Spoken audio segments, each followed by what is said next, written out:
اب میں آپ کو ذرا اس جو انسانوں میں سے انسان دشمنی کا جن کا سب سے بڑا رول ہے، میں ان کی 2000 سالہ تاریخ کا آپ کے سامنے نقشہ رکھنا چاہتا ہوں۔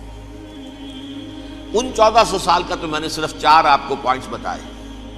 موسیٰ سے عیسیٰ تک 1400 برس علیہ الصلوۃ والسلام، 2 مرتبہ عروج، 2 مرتبہ زوال، اشیریوں کے ہاتھوں پٹوائی، بابلیوں کے ہاتھوں پٹانا، گریکس کے ہاتھوں مرمت، رومنز کے ہاتھوں مرمت۔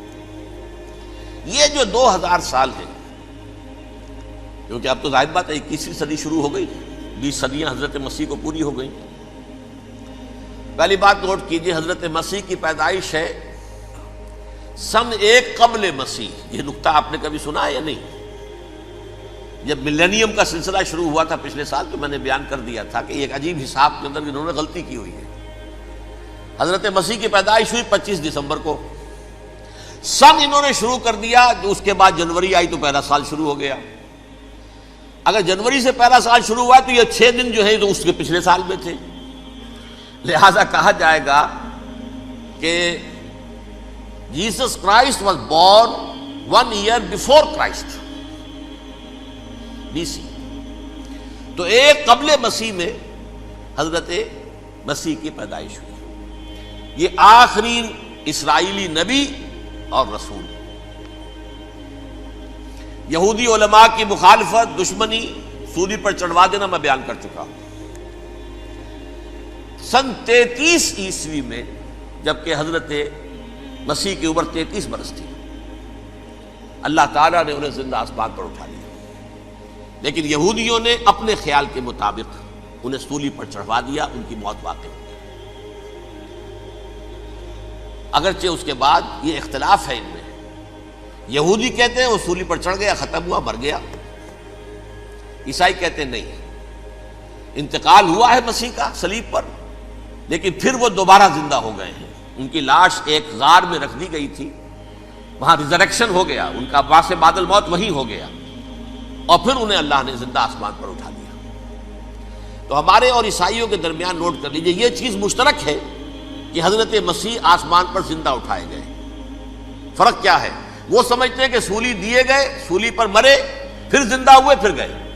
ہم سمجھتے ہیں کہ نہیں، وما صلبوہ وما قتلوہ، انہوں نے نہ صلیب دے سکے انہیں اور نہ انہیں قتل کر سکے، بل رفع اللہ الیہ، اللہ نے اٹھا لیا۔ پھر ہمارا اور یہ اس کا عیسائیوں کا ایک اور اتفاق ہے، سیکنڈ کمنگ آف جیسس، حضرت مسیح دوبارہ آئیں گے۔ یہ عیسائیوں کا بھی عقیدہ ہے اور ہمارا بھی۔ بہرحال تو جیسا کہ میں نے عرض کیا کہ اس وقت یہ عذاب استیصال، عذاب اکبر کے مستحق ہو چکے تھے، لیکن اللہ نے ان کی مدت دراز کی ہے۔ لیکن ان پر دنیاوی عذاب کا ایک کوڑا جو ہے اللہ تعالیٰ کی طرف سے اسی وقت برسا، دنیاوی عذاب دنیا میں رہتے ہوئے ختم نہیں کیا۔ 37 برس بعد، حضرت مسیح کے رفع سماوی کے 37 برس بعد، سن 70 میں یہودیوں نے بغاوت کی رومیوں کے خلاف۔ رومی ٹائٹس جنرل تھا ایک، اس نے پھر جو حملہ کیا ہے، 1,33,000 یہودی ایک دن میں قتل کیا یروشلم میں، اور ہیکل سلیمانی گرا دیا۔ وہ ہیکل پہلے بھی گرا تھا، پہلے 1400 سال کے دوران میں بھی نبوکڈنیزر نے گرایا تھا، لیکن پھر اس کے 150 سال بعد انہوں نے دوبارہ بنا لیا تھا، اس لیے وہ اسے سیکنڈ ٹیمپل کہتے ہیں۔ پہلا ٹیمپل جو حضرت سلیمان نے بنایا تھا، نبوکڈنیزر نے گرا دیا 587 قبل مسیح میں، پھر دوبارہ انہوں نے 150 سال کے بعد بنا لیا۔ وہ اس تاریخ کا حصہ ہے، میں نے جس کے بارے میں آپ کو تفصیل نہیں بتائی۔ اس میں یہ ہوا سن 70 میں وہ گرا دیا گیا، وہ آج تک گرا پڑا ہوا ہے۔ نمبر 2، یہ کہہ دیا گیا کہ یہودیوں اس ارض فلسطین سے نکل جاؤ، تم یہاں نہیں رہ سکتے اب۔ لہذا جس کا جہاں سینگ سمایا چلا گیا، یورپ میں چلے گئے، ایشیا میں آ گئے، عرب میں آ گئے، یہ 3 قبیلے جو رات بھی میں نے عرض کیا تھا، بنو قینقاع، بنو نذیر اور بنو قریظہ، یہ وہاں سے آ کے مدینے میں آباد ہو گئے۔ جس کا جہاں سینگ سمایا، افریقہ میں، ہندوستان میں، جہاں چلے گئے، ڈایاسپورا اسے کہتے ہیں، وہ آپ نوٹ کر لیجیے اس لفظ کو، ڈایاسپورا، ہمارا دور انتشار، جبکہ ہمیں ہماری اصل سرزمین تو فلسطین ہے، حضرت ابراہیم کا مسکن، حضرت اسحاق حضرت یعقوب کا مسکن فلسطین، یہ ہے ہماری اصل جاگیر، یہ تو ہماری جدی پشتی جاگیر ہے، لیکن یہاں سے نکال دیے گئے سن 70 عیسوی میں، اور وہاں سے لے کے 1917 تک ان کا ڈایاسپورا جاری رہا۔ یہ دور انتشار ہے۔ اس دور انتشار کے اب چند حصے ہیں جس کو میں چاہتا ہوں کہ آپ علیحدہ علیحدہ سمجھ لیں۔ دور انتشار کا جو پہلا جو ہے تقریباً 300 برس رومی حکمران تھے، وہ یہودیوں کے بھی دشمن تھے اور عیسائیوں کے بھی دشمن تھے، عیسائی اور یہودی ایک دوسرے کے بھی دشمن تھے، لیکن رومی سمجھتے تھے کہ یہ ایک ہی تھیلی کے چٹے بٹے ہیں۔ رومیوں کے نزدیک عیسائی بھی یہودیوں ہی کا ایک فرقہ تھے، کوئی علیحدہ مذہب تو تھا ہی نہیں، لہذا رومی جو ہیں رومنز وہ ان دونوں کو ستاتے تھے، مارتے تھے، اور یہ آپس میں لڑتے تھے، یہودی عیسائیوں کو مارتے تھے، عیسائی یہودیوں کو مارتے تھے۔ یہ ہے 300 برس تک کی تاریخ۔ سن 300 عیسوی میں کیا ہوا؟ ایک معجزہ ہو گیا۔ بہت عظیم ایمپرر کانسٹینٹائن، قسطنطین اعظم، رومن ایمپررز میں سے بہت بڑا ایمپرر، وہ عیسائی ہو گئے۔ اب تو معاملہ بالکل تلپٹ ہو گیا، پوری سلطنت عیسائی ہو گئی۔ اب عیسائیوں کے عیش ہو گئے اور یہودیوں پہ مار پڑنی شروع ہوئی۔ اب عیسائیوں کا آپ خود سوچئے کہ جنہیں وہ خدا بنا بیٹھے ہیں، خدا کا بیٹا قرار دے رہے ہیں، ان کے قاتل کون؟ یہودی بدماش۔ لہذا ان کی وہ پٹائی شروع ہوئی ہے یورپ میں، پوری رومن امپائر میں انہیں ذلیل کیا گیا، شہروں میں آمد بند، علیحدہ رہو، گھیٹوز کے اندر رہو۔ یہودی کا نام جو ہے وہ گالی بن گیا، جیسے آج بھی یہودی گالی کہتے ہیں، جیسے خنزیر کا لفظ، آخر وہ بھی اللہ کی مخلوق ہے، لیکن آپ کو معلوم ہے کوئی شخص زبان پہ نام نہیں لانا چاہتا خنزیر کا، سور کا، ہے تو مخلوق، وہ بھی ایک حیوان ہے۔ ایسے ہی یہ ہے یہودی، یہودی گالی، جیوٹ گالی۔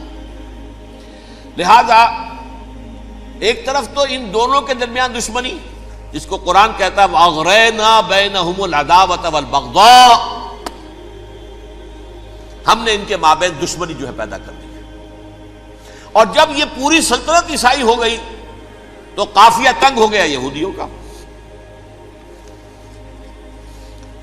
اب آئیے 571 عیسوی، یعنی جب کہ ڈایاسپورا کو کتنا عرصہ ہو چکا تھا؟ 500 برس۔ سن 70 سے شروع ہوا نا ڈایاسپورا، جب ٹائٹس نے گرایا ہے ہیکل کو اور نکال باہر کیا انہیں فلسطین سے، بھاگ جاؤ یہاں ایک یہودی بھی نہیں رہے گا، فلسطین سے نکال دیے گئے۔ اس کے پورے 500 برس بعد سن 571 عیسوی میں حضور کی پیدائش ہوئی، ولادت با سعادت محمد رسول اللہ صلی اللہ علیہ وسلم۔ 610 میں آپ پر وحی کا آغاز ہوا، لیکن حضور کے ساتھ ان کا معاملہ کیا رہا؟ اول تو جبکہ حضور ابھی مکے ہی میں تھے، یہودیوں نے ریشہ دوانیاں شروع کر دی حضور کے خلاف۔ قریش مکہ کو سکھاتے تھے، پڑھاتے تھے، ان سے یہ پوچھو، ان سے یہ پوچھو، انہیں اس طرح تنگ کرو، ان سے یہ امتحان لو، یہ آپ کے علم میں ہے۔ سورہ بنی اسرائیل میں، سورہ کہف میں وہ سوالات، جو امتحانی سوالات آئے تھے، ذوالقرنین کون تھا، اصحاب کہف کون تھے، تم رسول بنے پھرتے ہو تو بتاؤ، اور یہ روح کی حقیقت کیا بتاؤ۔ یہ ساری ریشہ دوانیاں کر رہے تھے بیٹھے ہوئے، ابھی وہیں پر حضور ابھی پہنچے بھی نہیں۔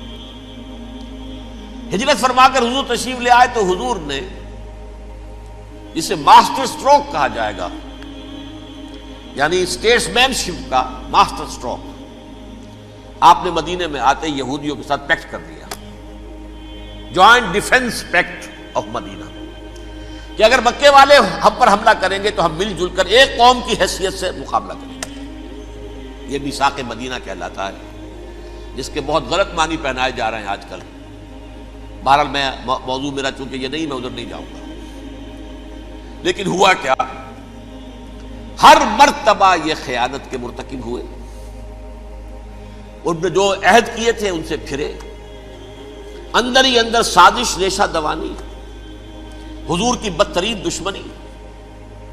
سورہ نساء کی آیت نمبر 12 میں 14 میں 13 میں فرمایا ہے لا تزال تطلع علی خائنۃ منہم، اے نبی ہمیشہ آپ کے علم میں ان کی طرف سے خیانتیں، بددیانتیاں آتی رہیں گی. اور بار بار وہ مسلسل جنگ کی آگ بھڑکاتے تھے. قریش کو دعوت دیتے، آؤ آؤ آؤ ہم اندر سے بغاوت کر دیں گے، تم آؤ تو صحیح، ختم کریں محمد کو اور اہل ایمان کو صلی اللہ علیہ وسلم ورضی اللہ تعالی عنہم اجمعین. لیکن پھر جب وہ آتے تھے تو یہ دبک جاتے تھے، ان میں ہمت نہیں تھی. میدان کے مرد نہیں رہے تھے. یہ سورہ حشر میں ان کا نقشہ کھینچا گیا ہے. کھلے میدان میں مقابلے کی اس کے اندر صلاحیت ہی نہیں. یہ تو فصیلوں کے پیچھے سے، جیسے عورتیں کہیں دیہات میں لڑائی ہوتی ہے تو مرد جو ہے گلیوں میں لڑتے ہیں، عورتیں اوپر سے پتھر پھینکتی ہیں، بس وہ کام یہ کر سکتے تھے. من ورائے جدر، فصیلوں کے پیچھے سے، جنگ میں میدان میں نہیں آ سکتے. بہرحال قرآن مجید میں ہے یہ سورہ مائدہ کی آیت نمبر 64، کلما اوقدوا نارا للحرب اطفاها اللہ. اکثر و بیشتر مواقع پر تو یہ جب آگ بھڑکاتے تھے جنگ کی، اللہ اسے بجھا دیتا تھا. لیکن بہرحال اس کے باوجود جنگیں ہوئی، غزوہ بدر، غزوہ احد ہوئی کہ نہیں؟ یہ ساری اس اصل شرارت میں. اور اس کے نتیجے میں حضور نے پھر ایک ایک کر کے 3 قبیلوں کو سزا دی. غزوہ بدر کے فوراً بعد بنو قینقاع نکالے گئے مدینے سے، غزوہ احد کے فوراً بعد بنو نذیر نکالے گئے، اور غزوہ احزاب کے بعد بنو قریظہ نکال دیے گئے. یہ تو میں نے آپ کے سامنے رکھ دیا صرف حضور کے زمانے میں ان کا کیا رویہ رہا. دشمن، رات بھی ہم نے وہ آیت پڑھی تھی، لَتَجِدَنَّ أَشَدَّ النَّاسِ عَدَاوَةً لِلَّذِينَ آمَنُوا الْيَهُودُ وَالَّذِينَ أَشْرَكُوا. اہل ایمان کی دشمنی میں شدید ترین تم پاؤ گے یہودیوں کو اور مشرکین. مشرکین بھی بعد میں ہے، پہلے یہودی. حضور کے بعد کیا ہوا اب یہ نوٹ کیجئے، یہ ان کی تاریخ کا دوسرا دور. حضرت عمر رضی اللہ تعالیٰ عنہ قائد خلافت ہے. بیت المقدس کا محاصرہ کیا گیا، فصیل بڑی اونچی، شہر اندر سے سیلف سفیشینٹ، حملے کا راستہ کوئی نہیں. محاصرہ طول کھینچ رہا ہے لیکن ان کے پاس رسد بھی موجود ہے، پانی بھی موجود ہے، وہ دروازے بند کر کے بیٹھے ہوئے ہیں. بالآخر اللہ تعالیٰ کی مشیت کا ظہور کیسے ہوا؟ ان کے کچھ علماء آئے فصیل پر، کہا دیکھو مسلمانوں، تم قیامت تک بھی یہاں پڑے رہو گے محاصرہ کر کے، ہمارا یہ شہر فتح نہیں ہوگا. ہاں ایک درویش بادشاہ کے ہاتھوں یہ شہر فتح ہونا ہے، لیکن تمہارے اندر ہمیں وہ نظر نہیں آ رہا. ابو عبیدہ بن الجراح رضی اللہ تعالی عنہ، امین هذه الامہ، ان کا فوراً ذہن گیا وہ درویش بادشاہ مدینے میں بیٹھا ہوا ہے، عمر رضی اللہ تعالی. اب ایک اور عمر بھی ہے جو قندھار میں بیٹھا ہے. نقشہ وہی ہے، سادگی کی حد تک نقشہ وہی، بالکل وہی، اپنی آنکھوں سے دیکھا ہے، وہی سادگی. عمر اول، عمر ثانی تھے عمر بن عبد العزیز. اب ایک اللہ کے فضل سے اللہ تعالیٰ ایدہ اللہ بنصرتہ، اللہ تعالیٰ ان کی نصرت فرمائے، دشمنوں کو ان کے مقابلے میں نیست و نابود کرے. انہوں نے ریکویسٹ بھیج دی کہ حضور تشریف لائیے، یہ شہر فتح ہو جائے گا. وہ ہے سفر تاریخی، اتنا طویل سفر، تقریباً 700 میل، ایک اونٹ، ایک خادم، ایک منزل پہ امیر المومنین اوپر بیٹھے، خادم آگے چل رہا ہے، اگلی منزل پہ خادم اوپر بیٹھا ہے، امیر المومنین آگے جا رہے ہیں. اور جب پہنچے ہیں تو وہ باری تھی خادم کی. انہوں نے ہاتھ جوڑ دیا، حضور خدا کے لیے تم کیا کہیں گے لوگ، وہ میرا برا حال کر دیں گے، تمہیں شرم نہیں آئی؟ امیر المومنین پیدل آگے چل رہے ہیں نکیل پکڑ کر، اور تم بیٹھے ہو اوپر براجمان ہو. حضرت عمر فرمایا الدور دورک، نہیں باری تمہاری ہے، بیٹھ. اس حال میں پہنچے ہیں. اور پھر یہ کہ ابو عبیدہ بن الجراح آئے ہیں، استقبال کیا ہے تو دیکھا ہے اس حال میں چلے آ رہے ہیں. عمر نکیل پکڑے ہوئے چلے آ رہے ہیں، اور کہتے ہیں کہ کہیں کیچڑ ویچڑ تھا، جوتے خراب ہو گئے تھے، وہ بھی اتار کے ہاتھ میں پکڑے ہوئے، کپڑے تو تھے ہی پھٹے ہوئے. انہوں نے کہا بھی حضرت ابو عبیدہ نے، دیکھیے یہ بڑا متمدن ملک ہے، بڑا مہذب علاقہ ہے یہ، آپ ذرا حلیہ اپنا درست فرما لیں تب جا کے پیش ہم آپ کو کریں گے. آپ نے فرمایا نحن قوم اعزنا اللہ بالاسلام، ہم وہ قوم ہیں جنہیں اللہ نے عزت دی ہے اسلام کے ذریعے سے، کپڑوں کے ذریعے سے نہیں، دولت کے ذریعے سے نہیں۔ اسی حال میں گئے ہیں، اوپر سے انہوں نے کھڑے ہو کر نشانیاں دیکھی ہیں، اپنی کتابیں کھولی، ہاں یہ وہی ہے، اچھا لو جی سرنڈر، شہر تمہارے ہاتھ میں۔ خون کا ایک قطرہ نہیں بہا اور بیت المقدس فتح ہو گیا۔ لیکن اس وقت حضرت عمر نے ایک نرمی یہ کی کہ یہودیوں کے لیے بھی اسے اوپن سٹی قرار دے دیا۔ یہ احسان عظیم حضرت عمر کا، اس سے پہلے یہودی آ ہی نہیں سکتا تھا، داخل ہی نہیں ہو سکتا تھا، وہاں وہ آ کر وزٹ نہیں کر سکتا تھا، زیارت نہیں کر سکتا تھا اپنے مقدس مقامات کی۔ حضرت عمر نے یوں سمجھیے کہ تقریباً 550 برس کے بعد ان کے لیے راستہ کھولا ہے کہ ہاں تم آ سکتے ہو، زیارت کر سکتے ہو۔ لیکن یہ عیسائیوں نے لکھوایا معاہدے کے اندر، انہیں یہاں آپ آباد ہونے کی اجازت نہیں دیں گے، لیکن کم وزٹ دی پلیسز، دیکھیں زیارتیں کریں اور جائیں۔ یہ معاہدہ حضرت عمر کا ہے رضی اللہ تعالیٰ، جو پھر خلافت راشدہ کے بعد بنو امیہ نے بھی اس کو آنر کیا، بنو عباس نے کیا۔ پھر جو ہمارے یہ ترکوں میں اندر خلافت آئی تو ترک خلفاء نے بھی اس معاہدے کی پوری پابندی کی۔ فلسطین میں آ سکتے ہیں یہودی صرف زائرین کی حیثیت سے، وہاں آباد نہیں ہو سکتے۔ اب آئیے اگلا دور آیا حضرت عثمان کا دور خلافت۔ یہ ہے وہ وقت کہ اب یہود نے امت مسلمہ کی پیٹھ میں چھرا گھونپا۔ وہ کیسے؟ ایک یہودی عبداللہ ابن سبا اسلام کا لبادہ اوڑھ کر آ گیا، معاشرے کا جائزہ لے لیا، ان میں بنو ہاشم اور بنو امیہ میں جو پرانی کشاکش تھی اس کے کچھ نہ کچھ جراثیم باقی ہیں، اگر ان کو ذرا بھڑکا دے تو مسلمانوں میں انتشار پیدا ہو جائے۔ کہا یہ عثمان کون ہے؟ یہ تو بنو امیہ میں سے ہے، یہ حق تو بنو ہاشم کا ہے، خلافت ان کے پاس ہونی چاہیے، محمد کے تو رشتہ دار وہ ہیں صلی اللہ علیہ وسلم۔ عوام الناس کے اندر بات پھیلنی شروع ہوئی۔ پھر ایک بڑی سازش کے انداز میں حضرت عثمان کے خلاف پروپیگنڈا، حضرت عثمان کے جو عاملین تھے، گورنر تھے، ان کے خلاف پروپیگنڈا، اور ایسی ہوشیاری کرتے تھے کہ کوفے میں کوفے کے حاکم کے خلاف کچھ نہیں کہنا، اجی مصر میں یہ ہو رہا ہے، اجی شام میں یہ ہو رہا ہے، اجی یہ جو عثمان ہے وہ یہ کر رہا ہے، یہ ظلم ہو رہا ہے، یہ لوٹ مار ہو رہی ہے، یہ خیانتیں ہو رہی ہیں۔ اب نہ تو اس زمانے میں مینز آف کمیونیکیشن، کیسے تصدیق کریں؟ افواہیں تو آپ آج کراچی کے اندر شروع ہو جائے تو پتہ نہیں چل سکتا کسی کو کہ کیا اس میں صداقت ہے کیا جھوٹ ہے، اور بری بات جو ہے فطرت انسانی کی کمزوری ہے وہ فوراً قبول کرتا ہے، کسی کے بارے میں اچھی بات ماننے کو تیار نہیں ہوتا، لیکن بری بات تو فوراً تیار۔ بہرحال یہ فتنہ انہوں نے اٹھایا، حضرت علی کی الوہیت کا فتنہ اٹھایا، حضرت عثمان کے خلاف الفتنۃ الکبریٰ برپا کیا، حضرت عثمان شہید ہوئے۔ اس کے بعد 5 برس تک مسلمان ایک دوسرے کی گردنیں کاٹتے رہے، باہمی خانہ جنگی ہوئی، امت کو وہ زخم لگایا ہے جو آج تک جس سے خون رس رہا ہے۔ یہ شیعان عثمان اور شیعان علی تھے جو بعد میں پھر سنی اور شیعہ ہو، اور آج تک فتنہ کس نے جگایا؟ ایک عبداللہ ابن سبا یہودی اور اس کے کارندے، شیطان کا ایجنٹ، اور انسانوں میں سے بھی اس کے جو بھی حواریین تھے اور شیطانوں کے اندر سے بھی تھے، انہوں نے بھی اس آگ کو بھڑکایا۔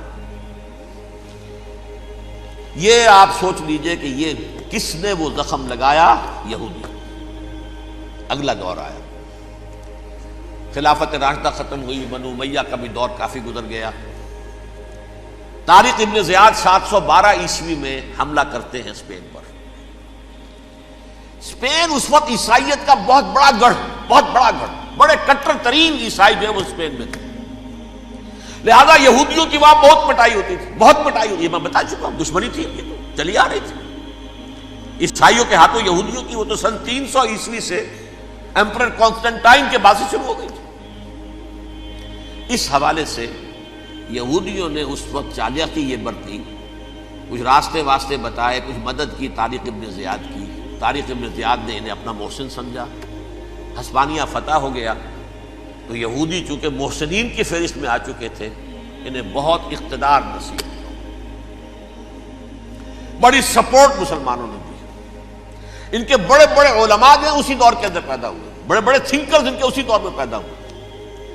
بن گوریون جو کہ ایک وزیر اعظم تھا اسرائیل کا، اس نے یہ لکھا ہے اپنی کتاب میں، Muslim Spain was the golden era of our diaspora, وہ ڈائسپورا جو 70 عیسوی سے شروع ہوا تھا اور 1917 عیسوی تک جاری رہا ہے، اس میں سے گولڈن ایرا ہمارا جو تھا وہ مسلم اسپین تھا، ہسپانیہ میں بیٹھ کر ہم عیش کیے۔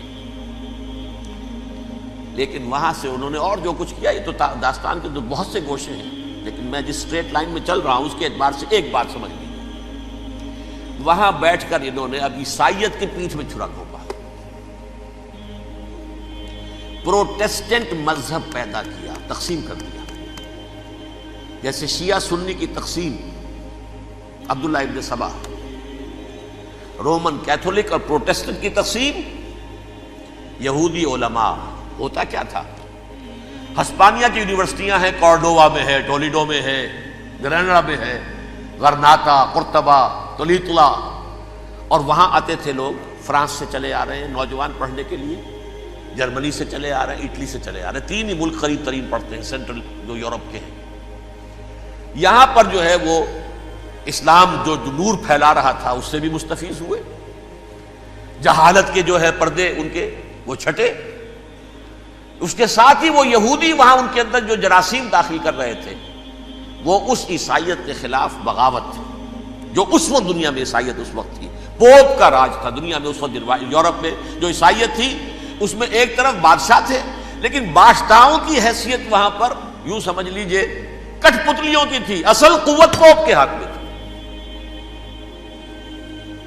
اور پوپ کو انہوں نے جیسے قرآن نے کہا اتخذوا احبارهم ورهبانهم اربابا من دون اللہ، کیونکہ سینٹ پال نے شریعت موسوی ساقط کر دی تھی تو اب شریعت تھی ہی نہیں، پوپ کو اختیار تھا جس چیز کو چاہے حلال قرار دے دے، جس چیز کو چاہے حرام قرار دے دے۔ اتخذوا احبارهم ورهبانهم اربابا من دون اللہ۔ انہوں نے کہا صاحب یہ پوپ کس بلا کا نام ہے، یہ بھی انسان ہے، بات تو ٹھیک تھی نا، اصل حیثیت تو کتاب کی ہونی چاہیے، ڈیوائن بک، دی ریویلڈ اسکرپچر، لہذا یہ کتاب ہر شخص پڑھ سکتا ہے، کوئی پوپ کے باپ کو جو ہے کوئی اس کے لیے پروپرائٹری رائٹس تو نہیں ہے کہ صرف پوپ پڑھ سکتا ہے یا پادری پڑھ سکتے ہیں، ہم بھی پڑھ سکتے ہیں، ہم بھی سمجھ سکتے ہیں۔ یہ باتیں تھی کہ جن کو بڑھا چڑھا کر بیان کر کے اور پوپ کا اقتدار ختم کرا دیا اور توجہ مرکوز کر دی بائبل کی طرف۔ اب بائبل میں بڑا حصہ تو اولڈ ٹیسٹامنٹ کا ہے، نتیجہ کیا ہوا، یہود کی عظمت پروٹیسٹنٹس کے نزدیک مسلم ہو گئی۔ اصل قوم تو یہ ہے، وہ دشمنی بدلی کہ نہیں بدلی، موسیٰ کے امتی یہ ہے، تورات موسیٰ کو دی گئی، ابراہیم کی نسل یہ ہے، لہذا وہ جو دشمنی تھی، جو عداوت تھی کہ ہمارے خدا کو سوری چڑھانے والے ہیں یہ بدماش، اس کا ازالہ ہوا اس پروٹیسٹنٹ مذہب کے نتیجے میں۔ یہ میں اب آپ کو بتاتا ہوں کہ ایک نتیجہ وہ نکلا ہے جسے برٹرنڈ رسل نے بیان کیا ہے، اس کی کتاب ہے ان پریز آف آئیڈلنس، صفحہ 108۔ وہ لکھتا ہے the Christians retaining the Judaic belief in special revelation added to it the Roman desire for worldwide domination and the Greek taste for metaphysical subtleties. The combination produced the most fiercely persecuting religion that the world has yet known. یہ 3 چیزیں آ کر عیسائیت میں مل گئی۔ ایک تو جب یہ اولڈ ٹیسٹامنٹ جو ہے وہ ان کے ہاتھ میں آ گئی، اور اس کے میں کچھ آپ کو بتا دیتا ہوں کہ اولڈ ٹیسٹامنٹ کی تعلیمات، کیونکہ یہ اولڈ ٹیسٹامنٹ جو ہے یہ محرف تھی، اصل تورات تو گم ہو گئی تھی 587 قبل مسیح میں، جب پہلی مرتبہ ہیکل جو ہے تباہ ہوا ہے اس وقت ختم ہو گئی تھی۔ اس کے کوئی 150 سال کے بعد انہوں نے یادداشتوں سے مرتب کر کے لکھی ہے، اب اس میں ان کے اپنے خیالات، اپنے امانی، اپنی توجیحات وہ شامل ہو گئی۔ لہذا میں آپ کو حوالے دیتا ہوں، اس کتاب کے اندر مظالم کی جو تعلیم دی گئی ہے، اہل کتاب نے اپنے مظالم قتل عام کے جواز کے لیے تورات میں تبدیلیاں کی اور پیغمبروں پر دہشت ناکی اور بدترین حرام کاری کے الزامات لگائے. سنیے، پہلا حوالہ ہے یہ گنتی باب 31 آیات 17-18. اس لیے ان بچوں میں جتنے لڑکے ہیں سب کو مار ڈالو، اور جتنی عورتیں مرد کا منہ دیکھ چکی ہیں ان کو بھی قتل کر ڈالو، لیکن ان لڑکیوں کو جو مرد سے واقف نہیں اور اچھوتی ہیں اپنے لیے زندہ رکھو. یہ کسی اللہ کی کتاب کا یہ جملہ ہو سکتا ہے؟ کسی ریویل بک کا؟ اور سنیے، یہ ہے استثناء ڈیٹرانومی باب 20 آیت 16-18. پر ان قوموں کے شہروں میں جن کو خداوند تیرا خدا میراث کے طور پر تجھ کو دیتا ہے، کسی ذی نفس کو جیتا نہ بچا رکھنا، جیسا خداوند تیرے خدا نے تجھ کو حکم دیا بالکل نیست کر دینا. مرد، عورتیں، بچے، بوڑھے سب ختم. یہ کتاب مقدس ہے. اور سنیے، سموئیل باب 27 آیت نمبر 9. اور داؤد نے اس سرزمین کو تباہ کر ڈالا اور عورت مرد کسی کو جیتا نہ چھوڑا. نمبر 4، ان سب آباد شہروں کو ماں، عورتوں اور بچوں کے بالکل نابود کر ڈالا. کتاب استثناء باب 3 آیت 6. یہ ہے جو کہہ رہا ہے برٹرنڈ رسل، کرسچینٹی میں آ کر اب یہ تین چیزیں شامل ہو گئی. ایک تو یہ باربیرین یہ تعلیم جو ہے، اور یہ مذہب کے نام پہ تعلیم، یہ کتاب مقدس کی تعلیم. نمبر 2، رومنز کے اندر جو ایک تمنا تھی ورلڈ ڈومینیشن کی، وہ عیسائیت کے اندر آ گئی. اس لیے کہ پوری رومن امپائر جو ہے عیسائی ہو گئی، تو اسے وراثت کے اندر ورلڈ ڈومینیشن کی جو ایک تمنا تھی وہ مل گئی. اور پھر یہ کہ انہوں نے جو توہمات تھے یونانیوں کے، ان کو بھی اپنے ہاں مختلف شکلوں کے اندر جمع کر لیا. ان تین چیزوں کا the combination produced the most fiercely persecuting religion that the world has yet known. اس کے نتیجے میں دنیا میں تاریخ انسانیت کے اندر جو بدترین خوخار ترین مذہب ہو سکتا ہے وہ شکل عیسائیت نے اختیار کی. اور اس کا مظہر عتم کیا تھا؟ نوٹ کیجیے، صلیبی جنگیں. ایک بات ٹائم ٹیبل کے اعتبار سے نوٹ کر لیجئے گا. فرسٹ ملینیم ختم ہوا، سیکنڈ شروع ہوا. ان کے 1000 سال ختم ہوئے تو 11ویں صدی میں سیکنڈ ملینیم شروع ہوا، تو پہلی صلیبی جنگیں ہوئی. لاکھوں مسلمان قتل کیے. صرف یروشلم کے اندر اتنا خون بہایا ہے کہ خود ان کے ہسٹورینز لکھتے ہیں کہ جب ان صلیبیوں نے جب گھوڑوں کے ساتھ وہ چل رہے تھے گلیوں میں، تو ان کے گھوڑوں کے گھٹنوں تک خون کی ندی بہ رہی تھی. جہاں سے گزرے ختم کرتے چلے گئے، آبادیاں کی آبادیاں ختم کر. اگرچہ اس کروسیڈ میں گیہوں کے ساتھ گھن بھی پیسا، یہودی بھی بہت مارے گئے. یہ فرانس سے، جرمنی سے جب یہ کروسیڈرز آ رہے تھے، 3000 میل کا سفر طے کر کے آئے تھے. سوچئے تو صحیح. اربن ثانی پوپ جو تھا، آگ لگا دی تھی اس نے پورے یورپ کے اندر. شرم سے ڈوب مرو، تمہارے مقدس علاقے مسلمانوں کے ہاتھ میں. انفیڈلز، یہ کافر، یہ مرتد، یہ ملحد. مسیح جہاں پیدا ہوا، مسیح کو جہاں سولی دی گئی، وہ کہاں ہے؟ ان کے ہاتھ میں. وہ آگ لگائی ہے، 3000 میل کا فاصلہ طے کر کے یہ قومیں آئی ہیں، اور جو تباہی مچائی ہے. تاریخ انسانی میں ایسی بربریت کی کوئی مثال. اور یہ ان کے اپنے ہسٹورینز لکھتے ہیں. شرم کے مارے ایسے محسوس ہوتا ہے جیسے ان کی گردنیں جھکی جا رہی ہیں.